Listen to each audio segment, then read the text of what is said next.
Hi, for this deck profile, we have Dimentio he finished top 32 at Toronto Regionals with what leader? Purple Katakuri. Okay, that's an interesting leader. Can we have the deck list first? Yeah, sure. Pretty standard stuff. We have the four pudding searchers. She helps you set up your game plan early and basically searches for your early game stuff like the three cost pudding that's coming up soon. Yeah. And she helps you also set up lethal when you don't need to swing with your leader before activating your effects. So that's for this card. We have chump blockers, Anana. Not much to say about her. She's just a one cost blocker. One cost blocker.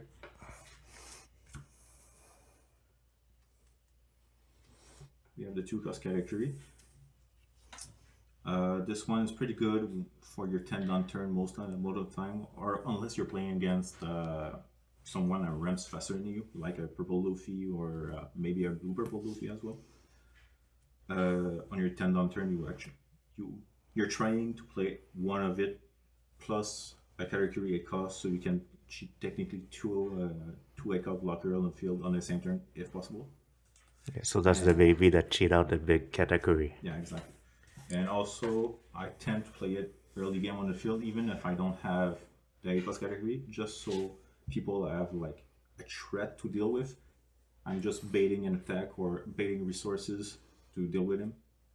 So he's a pretty good threat. Great. We have the three cost pudding. That's pretty much the engine of the deck. If you don't have her on curve, the match is going to be pretty rough most of the time. When you lose a down during your turn, you get it back as rested.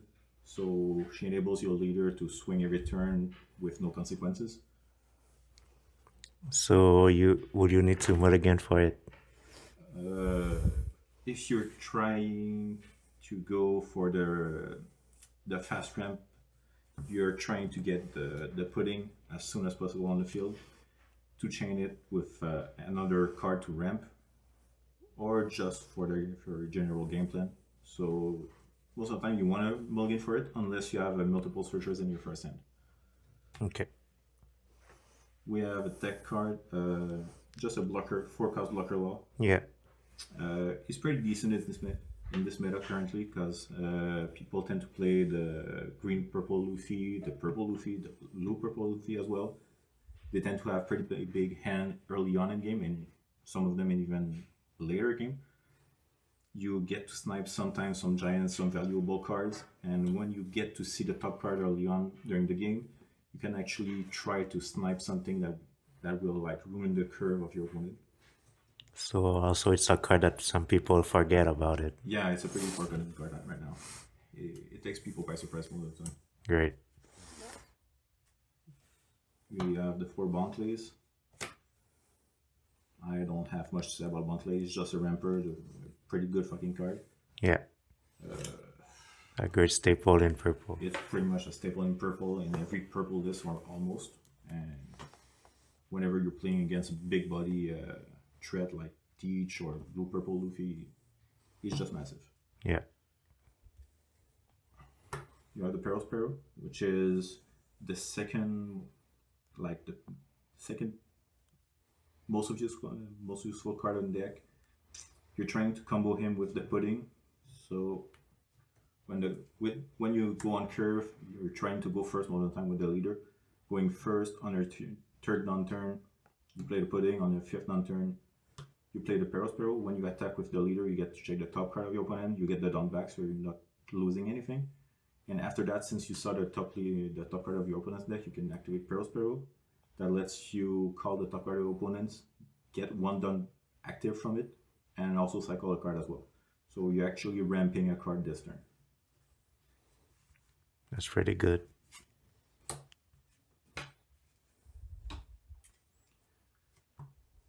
You have three Sanjis, three Rashanjis. They're not really played in category like most of the time. It's pretty useful for the matchups like buggies and any blockers the focus deck like blue purple Luffy most of the time, unless he plays the Katakuri on board. Not much to say about it. He's just a game closer and gets you some control during your games. Also against stuff like battle betties or anything that has lower bodies, you can actually like try to control sometimes. Yeah, it helps you to control the board. Yeah. We have one of the most broken purple card we have right now. The big boy. The big boy Katakuri. You get with this deck, you actually get to cheat it out with the 2-cost Katakuri that I talked earlier. This guy. Yeah. So when you need to go aggressive, you can actually, instead of paying full hate, you're gonna commit 2 cards from your hand, but instead you get to swing higher value with whatever you have on board, and still get to play your Katakuri out. So you're trying to be as aggressive as possible with that deck. So currently in its meta, it's even more powerful to be aggressive. Control is not the best way to play the deck, I'd say, but you can actually do it. Okay.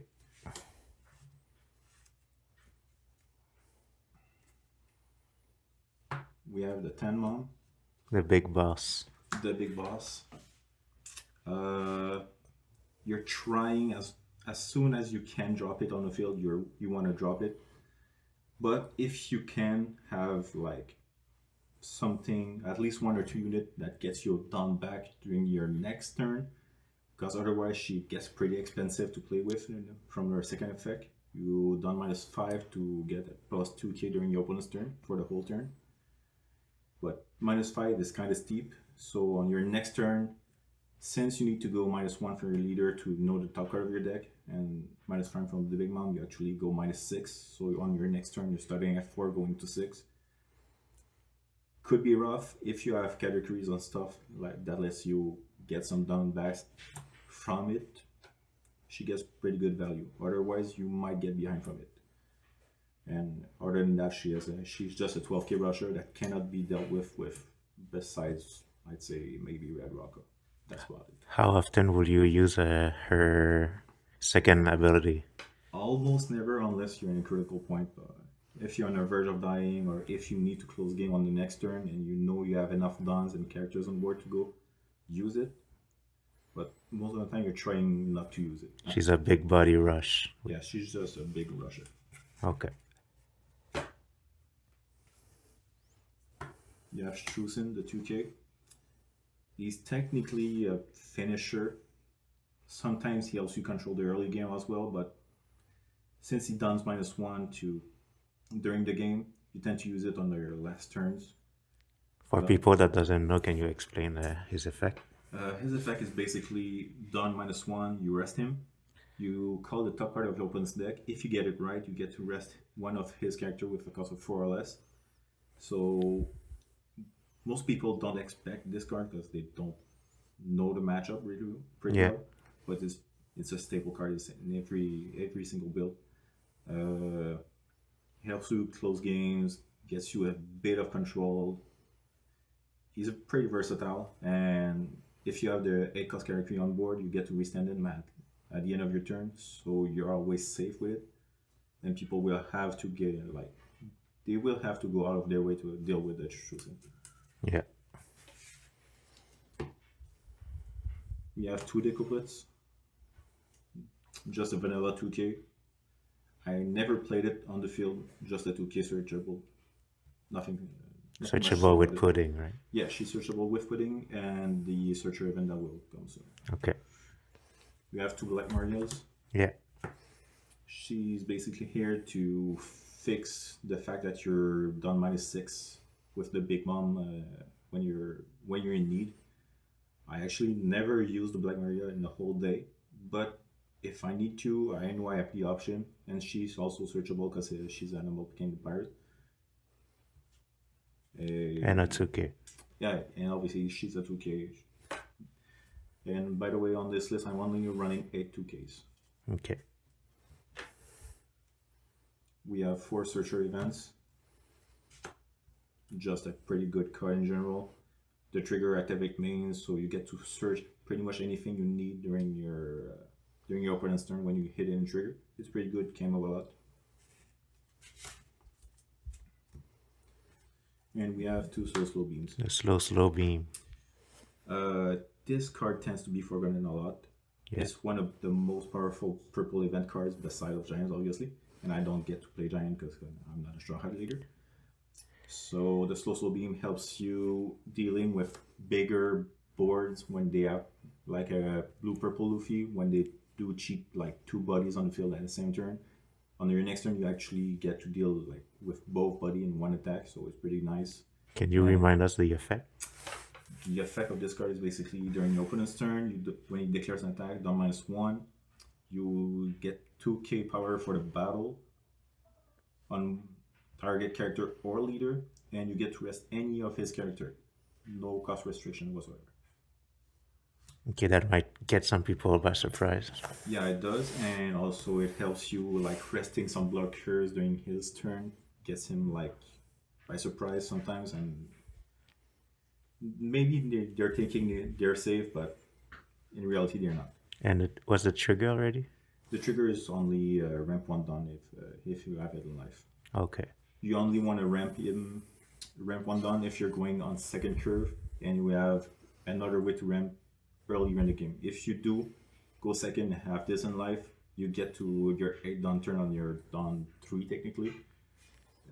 There's on your third turn, I mean, there's pretty good value from it. So for people that wants to learn the deck, what will be the usual game plan? Usual game plan is basically always want to go with the pudding on. You want to go first always. You want to go pudding on your third turn, Peril on 5. From these two, you will get to ramp 1 on that turn, so you go up to 6. So on your following turn, going up to 8 and then 10. It's pretty straightforward combo, but it's a pretty solid combo. And whenever you get to play everything on the field, well, not everything, but whenever you do have all these cards in the pieces on the field or in hand, I'd say it tends to win most of the games. Okay. And usually you want to remember all the cards you see with your leader effects. Yeah, with their leader effect, you get to see the top card of your opponent's deck during your turn and during his turn. Yeah. So it's good to keep track of whatever you see on his top, so you can actually mat Lidl a bit easier that way. So if you keep track of everything he has throughout the game, keeping track of what he trashes and what he kept in hand, you will know most of his hand throughout the game, and I'd say it's pretty easy to math out on your last turn most of the time. And in this current meta, what do you think about your matchup? What will you be favored? I cannot say I'm favored into anything really. It's pretty 50-50 in most matchups. If I go first, I'm slightly favored against them. Obviously, if I go first and then I'm stealing the curve, it's pretty good for me. I'm pretty weak against Rush's deck, so Battle Betty, which is a monster in this meta right now, she's a problem. Red Zoro is kind of a problem, but anything playing the long game, you're actually getting your bigger board faster than them most of the time, and they cannot deal with the Big Mom mostly. The Katakuri sometimes they can deal with, the Big Mom almost never. Okay, interesting. And since you are a purple leader that doesn't have access to a Gum Gum Giant, how's your matchup against all the purple Luffys? It's pretty rough, not gonna lie. I'm banking obviously I'm trying to avoid the giants, but I do see them coming most of the time. So knowing how many giants your opponent sees throughout the game is pretty crucial information, I'd say. Otherwise, you cannot really dodge a giant. That card is pretty busted. So, I mean, try to dodge it as much as possible. And if you can try to put enough pressure and try to make him use the giant early on, so he doesn't get to his 10 down turn as fast as he want to, you tend to be in a pretty good spot. Okay. So you made day two at Toronto Original. What were your matchups during day one? During my day one, my matchups, if I'm not mistaken, I had, let me check. I faced three buggies, one NL, one teach, one green purple Luffy, one blue purple Luffy, a yellow Kata, and those were all my wins. And I actually lost to Battle Betty and Yamato. Okay, so Velo Betty was one of your toughest matchup. Yeah, both decks that won against me are pretty fast decks, and Yeah, I find Yamato is also an aggro deck. yeah, it's pretty hard to deal with. Okay, but you dealt pretty well with the buggies and the Yeah, other Luffys.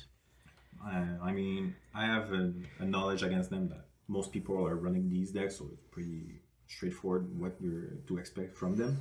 But they don't know much about you, so you tend to have a good. You have one step ahead, let's say. Yeah, since you are like you like to play some decks that are currently off meta, but you're doing pretty well. Um, how would you rate the fact that some of your opponent doesn't know your deck? Seriously, the surprise factor gives a super big hedge to your deck.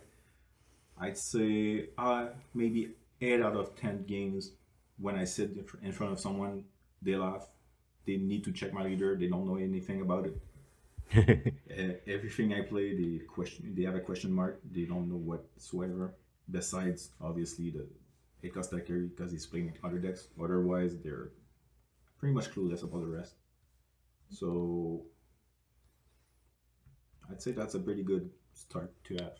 Yeah, especially in a best of one format. Yeah, in BO1 format, the surprise factor is huge. So now we will go to your day two. You face Purple Luffy, Yep. and since he was higher seed, he had to choose to go first or second. Yeah. And I think as both Purple, you prefer to go first. Yeah, I want to go first, like pretty much all the time. If I'm still in curve, it's even better. Purple Luffy always wants to go first. He had a higher seeding, so he chose to go first on the first game. He crushed me. Second game, I chose to go first. I got the game, was able to secure a win. And on my third game, since he lost the second one, he had to choose. He decided to go first this time as well. Second game was pretty close, I'd say. I was maybe one card short. I tried to bait something, didn't work out the way I wanted, but it was pretty rough. He was a good player. He did pretty well. All right. So that was it for the deck profile. Congratulations again, Dimentio. Thank That you. was a really great run with the Purple Katakuri. Yeah, And hope to see you again. will do. Thank you.